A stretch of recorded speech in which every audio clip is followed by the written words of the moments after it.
जिस दिन पीडीए ने मंदिर जाना छोड़ दिया, जिस दिन पीडीए मंदिर में दान देना छोड़ देगा, उस दिन ये ब्राह्मण इस पीडीए के चरणों में आ जाएंगे कि मंदिर में पूजा भी हम ही करेंगे, शिक्षा भी हम ही देंगे और राज भी हम ही करेंगे। तुम्हारा काम सिर्फ गुलामी करना है। वो चाहते हैं कि जब एक बार मुख्यमंत्री कार्यालय गंगा जल से धो लिया, दूसरी बार मंदिर गंगा जल से धो लिया, अब तीसरी बार तुमको पेशाब से धो दिया। पेशाब से क्यों धोया गया?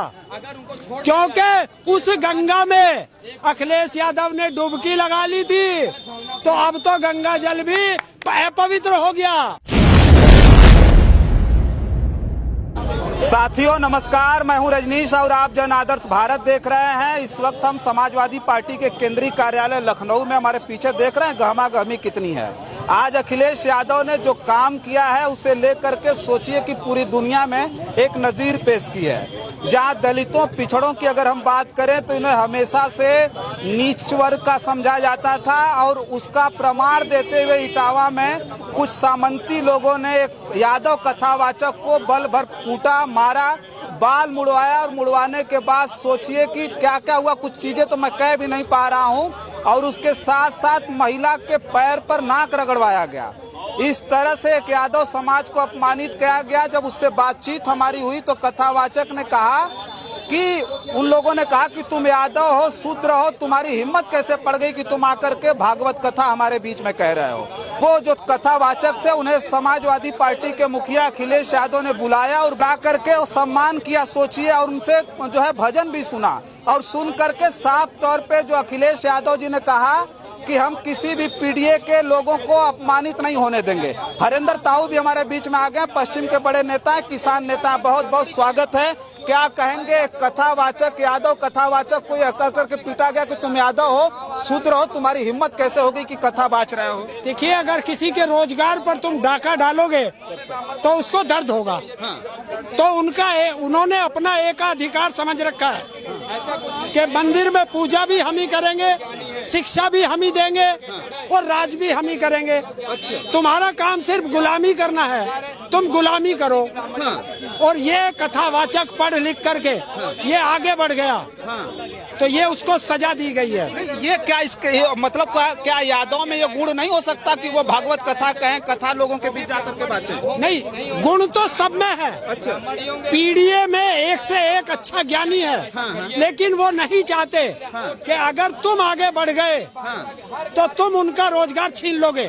वो उनका रोजगार नहीं है, वो तो ऊपर से लेकर के आए, वो आकर के आपके बीच में भजन सुनाएंगे, कथा सुनाएंगे, आपसे दान दक्षिणा लेंगे। दान दक्षिणा लेने का अधिकार किसे है? ब्राह्मणों को। तो ब्राह्मणों का अधिकार छीन रहे हो ना। तो ब्राह्मण को मिर्ची लगेगी। बिल्कुल। अगर ये माइक आपके हाथ में है, अगर ये मैं लेके चलने लगूं तो आपको दर्द होगा नहीं होगा? होगा। तो किनको इसने क्यों ले लिया? हमारा छीन के ले जाएंगे तो। हाँ, तो या तो उनका ही तो छीन लिया। दान दक्षिणा पे वो अपना अधिकार मानते हैं। तो वो तो सनातन के खिलाफ हो गया ना। अब शूद्र होके कैसे कथा बांट सकते हैं? वो तो धर्म बचा रहे हैं ना। ब्राह्मण जो है, कौन? जो ब्राह्मण वो तो धर्म बचा रहे हैं, उनका काम है कथा बांटना। आप शूद्र होकर के कथा बांटने लग रहे हैं। कौन से धर्म में लिखा, कौन से ग्रंथ में लिखा कि ये ब्राह्मण ही कथा करेंगे? रामचरितमानस में तो लिखा है ना। कौन से में? नहीं लिखा। मनुस्मृति में लिखा है। और तो यही तो लड़ाई है। मनुस्मृति और संविधान की यही तो लड़ाई है। यही तो पीडीए की लड़ाई है। वो चाहते हैं कि जब एक बार मुख्यमंत्री कार्यालय गंगा जल से धो लिया, दूसरी बार मंदिर गंगा जल से धो लिया, अब तीसरी बार तुमको पेशाब से धो दिया। पेशाब से क्यों धोया गया? क्योंकि उस गंगा में अखिलेश यादव ने डुबकी लगा ली थी, तो अब तो गंगा जल भी पवित्र हो गया। हाँ। अच्छा ताऊ, एक बात हमको ये बताइए कि सदैव से जो उच्च वर्गीय रहे हैं, ब्राह्मण रहे हैं, पिछड़ों के घर में जाकर के उन्होंने कथा कहानियां कही है, दान दक्षिणा लिया है। आज अखिलेश यादव ने साफ तौर पे कहा कि जो कथा सुन सकता है वो बोल नहीं सकता, ऐसा तुम कानून लाओ। उसके साथ साथ तुम अगर हमसे कथा सुन नहीं सकते तो तुम हमारा दान कैसे ले सकते हो, भी कानून में लाओ। तो क्या कहेंगे इस पर, क्या प्रक्रिया? देखिए, मेरा तो एक ही कहना है कि ये लोग नहीं चाहते। और कानून लाएगा कौन? हमारे संविधान में ऐसा कुछ नहीं लिखा। ये चाहते हैं कि हम अनपढ़ रहें, जाहिल रहें, गंवार रहें और इनकी पूजा करते रहें।